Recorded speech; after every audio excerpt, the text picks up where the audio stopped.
नमस्कार दोस्तों, आपका स्वागत है मेरे यूट्यूब चैनल में। आज मैं आपको सोमवती अमावस्या की कथा सुना रहा हूँ। तो आइए शुरू करते हैं।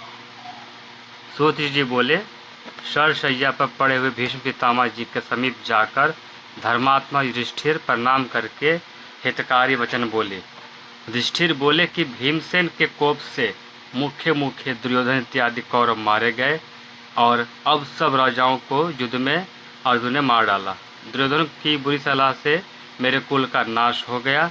अब बालक, वृद्ध और दुखी मनुष्य को छोड़कर कोई राजा ही नहीं रह गया। भारतवंश में केवल हम 5 भाई ही शेष हैं। यद्यपि हमारा अब एक छत्र राज्य है, किंतु मुझे यह अच्छा नहीं लगता। अपना जीवन भी मुझे अच्छा नहीं लगता।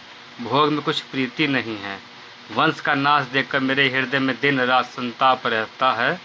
उत्तरा के गर्भ का बालक भी अश्वत्थामा के अस्त्र से जल गया। इस कारण इस पिंड विच्छेद को देखकर मुझे दुगना दुख हो रहा है। हे पितामह, अब आप ही बताइए कि मैं क्या करूं और कहां जाऊं, जिससे मुझे शीघ्र ही चिरंजीवी संतति प्राप्त हो। भीष्म जी बोले, हे राजन सुनो, मैं तुम्हें व्रतों में एक उत्तम व्रत बतलाता हूँ, जिसके करने मात्र से चिरंजीवी संतान की प्राप्ति होगी। हे युधिष्ठिर, जब सोमवती अमावस्या हो उस दिन अश्वत्थ यानी पीपल के समीप जाकर जनार्दन का पूजन करें और उस वृक्ष के 108 प्रदक्षिणा करें और उतने ही रत्न, धातु और फल ले लें, अर्थात 108 रत्न, सोना चांदी के आभूषण या बर्तन, फल और लड्डू, पेड़े इत्यादि मिठाई लें और प्रत्येक प्रदक्षिणा में 108 में से एक एक वस्तु लेकर प्रदक्षिणा पूरी करके अलग रखते जाएं। इस प्रकार 108 प्रदक्षिणा में अपनी शक्ति के अनुसार 108 वस्तुएं देकर व्रत समाप्त करें। हे राजन, यह व्रत सोमवती अमावस्या का व्रत विष्णु भगवान को प्रीतिकर होने से शुभ फल देने वाला है। हे प्राज्ञ, तुम उत्तरा से इस व्रत को कराओ। उसका गर्भ जीवित हो जाएगा और तीनों लोकों में विख्यात गुणवान पुत्र होगा। पितामह के वचन सुनकर युधिष्ठिर पुनः बोले कि उस व्रतराज को विस्तार के साथ कहिए।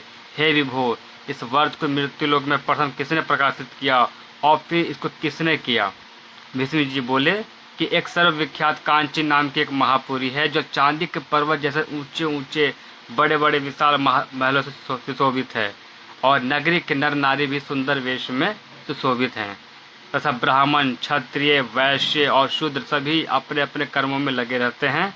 वह नगरी रूप और चातुरी में प्रवीण वैश्याओं से सुशोभित है, जैसी कि कुबेर की अलकापुरी या इंद्र की अमरावती है।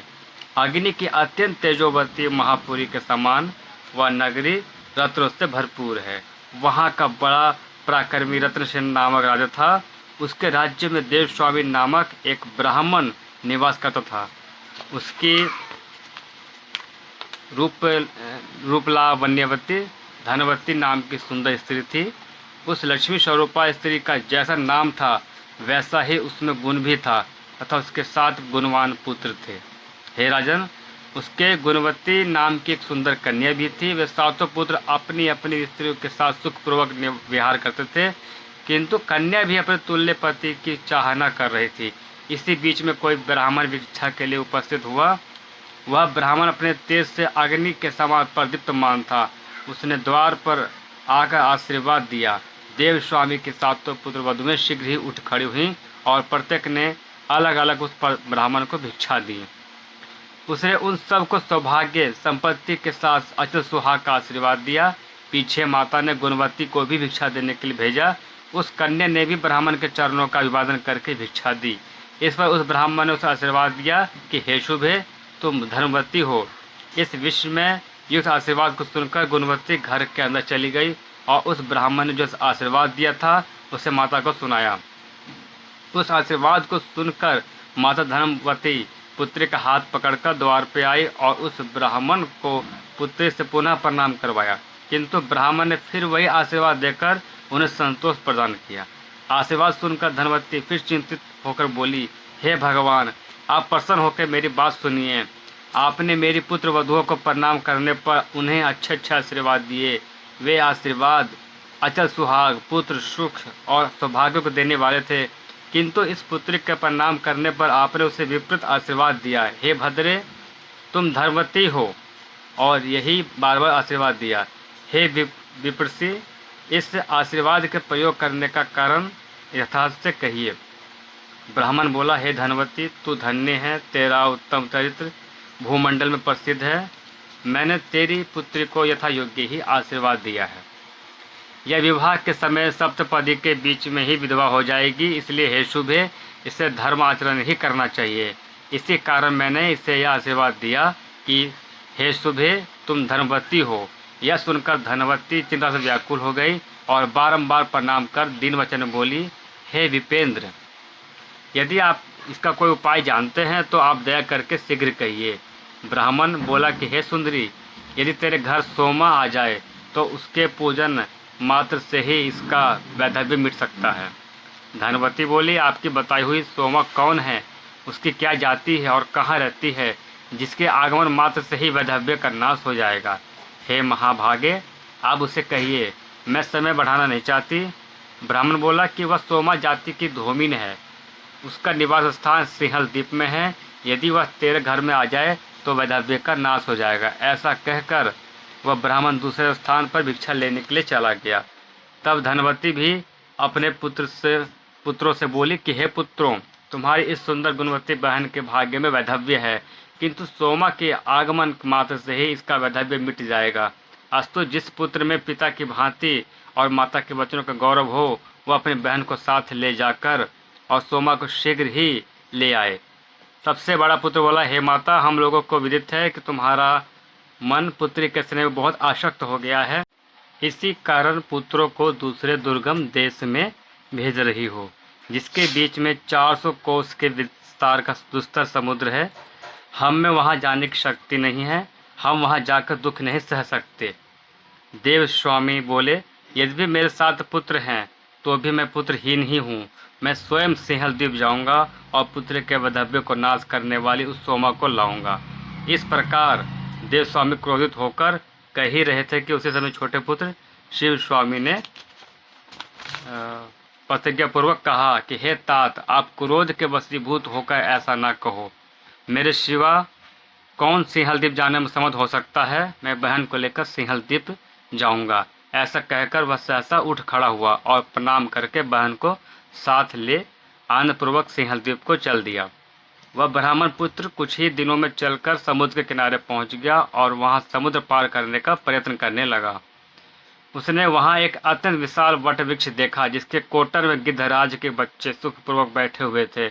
उस वृक्ष के नीचे बैठकर उन दोनों भाई बहन ने वह दिन बिताया। संध्या समय वह गिद्ध बच्चों के लिए भोजन लेकर आया और उन्हें पकड़कर भोजन कराने लगा, किंतु उसके बच्चों ने गिद्ध से भोजन लेकर उसे नीचे गिरा दिया। तब चिंता से व्याकुल मन वाले गिद्ध ने उन बच्चों से पूछने लगा कि हे पुत्रों, तुम भूखे होकर भी भोजन क्यों नहीं कर रहे हो? मैं तुम्हारे योग्य यह कोमल मांस लाया हूँ। बालक बोले, हे तात, इस वृक्ष के नीचे 2 मनुष्य बैठे हुए हैं, उनके स्वीकार किए बिना हम कैसे भोजन कर लें? ऐसा सुनकर वह गिद्ध दयान्द होकर उनके समीप आकर यह वचन बोला कि हे द्विज, आप दोनों का जो भी कार्य हो तो मुझसे प्रकट करो। हे विप्रवर, मैं उसे सब प्रकार से करूँगा, किंतु आप लोग भोजन कर लें। ब्राह्मण बोला कि हम सिंहल द्वीप जाने के लिए समुद्र पार होना चाहते हैं। हमें अपनी बहन का वैधव्य नाश कराने के लिए सोमा को लाने की मेरी इच्छा है। गिद्ध बोला कि मैं प्रातःकाल ही तुम्हें समुद्र पार उतार दूंगा और सिंहल द्वीप में सोमा का घर भी दिखला दूंगा। इसके पश्चात रात्रि व्यतीत होने पर सूर्य देव के उदय होते ही गिद्धराज ने उन दोनों भाई बहन को समुद्र पार उतार दिया। वे सिंहल द्वीप में आकर सोमा के घर के समीप ही ठहर गए। इसके पश्चात वे दोनों प्रातःकाल के समय सोमा के घर के चौक को साफ कर उसे प्रतिदिन लीप करके सुंदर बना देते। इस प्रकार यह करते करते वहाँ उन्हें पूरा 1 वर्ष व्यतीत हो गया। इस प्रकार की स्वच्छता देखकर सोमा ने विस्मित होकर अपने पुत्रों तथा बहुओं से पूछा कि यह झाड़ू लगाकर कौन लिपा करता है, मुझसे कहो। उन सभी ने एक ही साथ कहा, यह हमारा किया नहीं है। इसके पश्चात एक दिन वह धोबिन रात्रि को छिपकर बैठ गई। उसने देखा कि ब्राह्मण की कन्या घर के आंगन में झाड़ू लगा रही है और पवित्र वर्ती भाई उस आंगन को लीप रहा है।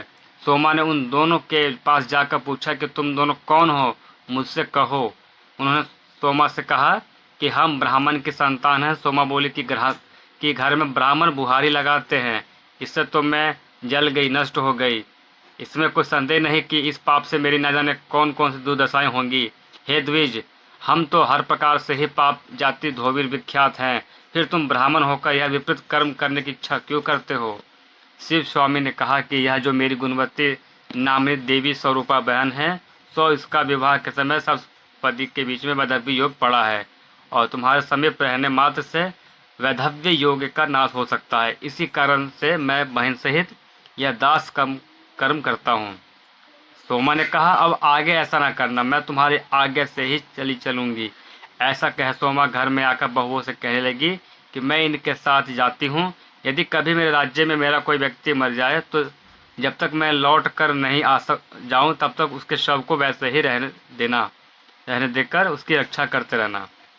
किसी के कहने से भी किसी को भी कभी जलाने ना देना। यह आज्ञापुत्र वधुओं के स्वीकार कर लेने पर सोमा महासमुद्र के किनारे आई और क्षण मात्र में उन दोनों भाई बहनों को पार उतार दिया तथा स्वयं भी आकाश मार्ग से उस महासमुद्र के पार हो गए। उसके प्रभाव से निमेष मात्र में ही सब कांचीपुर आ गए। सोमा को देखकर धनवती ने प्रसन्न हो उसकी पूजा की। फिर इसी बीच में शिव स्वामी देश देशांतर से अपनी बहन के सदृश वर लाने के लिए उज्जैनी पहुंचा और वहां से पंडित देव शर्मा के पुत्र रुद्र शर्मा ब्राह्मण को वर के रूप में ले आया, जो कि उसकी बहन के समान गुणवान था। तत्पश्चात उस धोबिन सोमा ने उसका विवाह करा दिया। देव स्वामी ने शुभ नक्षत्र में अपनी कन्या गुणवती को गुनी रुद्र शर्मा के लिए दे दिया। फिर वैवाहिक मंत्रों से हवन करवा दिया। इसके पश्चात सप्तपदी के बीच में रुद्र शर्मा मर गया। उसे मृतक देखकर सब बांधव रोने लगे, किंतु सोमा शांत रही। सोमा ने वहां सब लोगों को बहुत अधिक रोते पीटते देखकर गुणवती को शीघ्र ही व्रतराज के प्रभाव से होने वाला मृत्यु विनाशक पुण्य विधि पूर्वक संकल्प करके दे दिया। रुद्र शर्मा उस व्रतराज प्रभाव से जीवित हो गया और सोए हुए की भांति सहसा उठकर बैठ गया। इस प्रकार से विवाह कार्य से निवृत्त हो उस व्रतराज को बतलाकर सोमा धनवती से आज्ञा ले अपने घर को चली। इस प्रकार वह पूर्ण कामा सोमा धोबिन मृत ब्राह्मण को जीवित करके प्रसन्नता से भरी हुई अपने घर को चली गई। इसी बीच उस सोमा के घर में पहले उसके लड़के मरे, फिर उसका स्वामी मरा और फिर उसका जमाता भी मर गया। मार्ग में आते हुए उस समय मृतकों की जलाने वाली सोमवार युक्त अमावस्या तिथि भी आ पड़ी। उस दिन सोमा ने जल के समीप ही एक बूढ़ी स्त्री को देखा, जो कि रुई के बोझ से दबी हुई अत्यंत रो रही थी। वृद्धा बोली कि हे पुत्री, मेरे सिर पर जो रुई का बोझ है इसे तू उतार दे, मैं इसके भार से अत्यंत दुखित होकर रो रही हूँ। सोमा बोली, हे माता, आज सोमवार युक्त अमावस्या तिथि है, आज मैं रुई इत्यादि को नहीं स्पर्श करूंगी, यह मैंने नियम कर लिया है। फिर उसने मूल के भार से युक्त एक स्त्री को देखा। उसने भी कहा, हे पुत्री, इस मूल का बड़ा भारी बोझ है, इसे उतार कर तनिक ठहर जाने दे, फिर मैं भी तेरे साथ चलूंगी। सोमा बोली, आज मैं तूल और मूल को कदापि नहीं छू सकती। इसके पश्चात नदी के किनारे स्थित एक सुंदर पीपल के वृक्ष के समीप आकर उस महाभागा ने स्नान किया और विष्णु भगवान की पूजा करके शक्कर लेकर 108 प्रदक्षिणाएं की। भीष्म जी बोले कि जब उसने हाथ में शक्कर लेकर 108 प्रदक्षिणा पूरी की, तभी उसके जमाता, पति और पुत्र सभी जीवित हो गए और वह नगर लक्ष्मी से व्याप्त हो गया। विशेषकर उसका घर धन धान्य से अधिक परिपूर्ण हुआ। अब वह महाभागा सोमा अपने घर आई। उसने अपने पति, पुत्र व जमाता को जीवित देखा। वह यह सब कुछ जानती ही थी, अस्तु उन सब को पा करके संकल्प हो गई। सभी बहुएं उस तपस्विनी को प्रणाम करके पूछने लगी। बहुएं बोली, हे देवी, तुम्हारे पति, जमाता और पुत्र इत्यादि बांधव जो मर गए थे वे कैसे जीवित हो गए और रुई व मूल को स्पर्श नहीं किया, और कैसे वह मृत्यु को प्राप्त हुए थे? सोमा बोली, मैं गुणवती को व्रतराल का पुण्य दे दिया था, उसी के फल से पति व जमाता और पुत्र मृतक हुए थे। हे बंधुओं, मैंने न तूली छुआ और न मूल को ही स्पर्श किया और पीपल के नीचे विष्णु भगवान की पूजा करके प्रदक्षिणा की। वहाँ मैंने शक्कर हाथ में लेकर 108 प्रदक्षिणाएं की। उसी के प्रभाव से पति, जमाता और पुत्र जीवित हो गए। तुम सब भी आज इस व्रतराज को विधि पूर्वक करो, इससे कभी वैधव्य न होगा, बल्कि सदैव सौभाग्य ही रहेगा। यह कहकर सोमा ने व्रतराज को अपने बंधुओं से कराया। इस प्रकार पुत्रों के सहित उसने बहुत से भोगों को भोगा और सब परिवार के सहित वह विष्णुलोक को गई। भीष्म जी बोले, हे पार्थ, मैंने यह व्रत तुमको विस्तार के साथ सुना दिया। युधिष्ठिर बोले, व्रतराज का महात्म्य और विधि क्या है?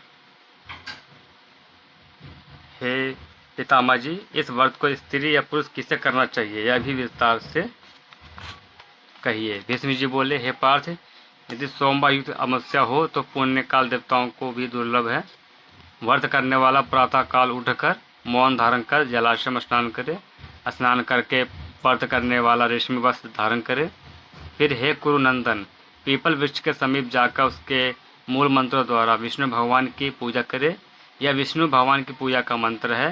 हे व्यक्ति और अव्यक्त स्वरूप वाले सृष्टि, स्थिति और संहार करता आदि मध्य और अंत से रहित विष्ट सर्वस्व विष्णु भगवान, आपको बारंबार नमस्कार है। इस प्रकार से पीले वस्त्र, अक्षत, फल, अनेक प्रकार के पुष्प और भक्ष्य भोज्य से गोविंद का विधि पूर्वक पूजन करें। हे पांडव, फिर आगे कहे हुए इस अस्वस्थ हुत भुग मंत्र से पीपल का पूजन करें। यह अस्वस्थ की पूजा का मंत्र है। मंत्र का अर्थ है कि हे अग्नि के वास स्थान और गोविंद के सदैव आधारभूत अस्वस्थ, मेरे संपूर्ण पापों को हरो। हे वृक्षराज, तुम्हें नमस्कार है। यह प्रदक्षिणा करने का मंत्र है। हे अस्वस्थ, तुम मूल में ब्रह्म रूप, मध्य में विष्णु रूप और अग्र भाग में शिव रूप हो। तुम्हें बारंबार नमस्कार है। इस प्रकार पूजन विधिवत समाप्त करने के पश्चात प्रदक्षिणा करें। मोती, सोना, चांदी, हीरा और मणियों को लेकर और कांसे के पात्र तथा तांबे के पात्रों में खाने योग्य पदार्थ भरकर अलग अलग एक एक पात्र उठाकर पीपल की प्रदक्षिणा करें। जब तक 108 प्रदक्षिणाएं ना हो जाएं, तब तक प्रदक्षिणा करते रहें और फिर वह द्रव्य गुरु अथवा ब्राह्मण को दे दें। इसके पश्चात सोमा की संतुष्टि के लिए सुवासिनी सुहागिन स्त्रियों का पूजन करके ब्राह्मणों को अन्न दान दें। फिर स्वयं मौन होकर भोजन करें। हे राजन, यह मैंने व्रतराज की विधि तुमसे कही। द्रौपदी, सुभद्रा और उत्तरा से इस व्रत को कराओ। उत्तरा के गर्भ का बालक अल्प समय में ही जीवित हो जाएगा। युधिष्ठिर जी बोले, जो स्त्री थोड़ी संपत्ति वाली हो वह बिना स्वर्ण के क्या करे, वह इस व्रतराज का पूर्ण फल कैसे प्राप्त कर सकती है, सो कहिए। विष्णु जी बोले, हे पांडव, फल फूल, भक्ष्य पदार्थ, लड्डू, पेड़ इत्यादि और वस्त्र आदि के द्वारा प्रदक्षिणा करने से भी पूर्ण फल प्राप्ति होगी। हे नरेंद्र, विष्णु भगवान के इस व्रत के प्रभाव को तुमने ध्यानपूर्वक सुना है। पति, पुत्र, धन और बहुत परिवार की इच्छा रखने वाली स्त्री को इसे शीघ्र ही करना चाहिए। यह कोई आश्चर्यचकित बात नहीं है। इस प्रकार यह सोमवती अमावस्या का व्रत कथा पूरा हुआ।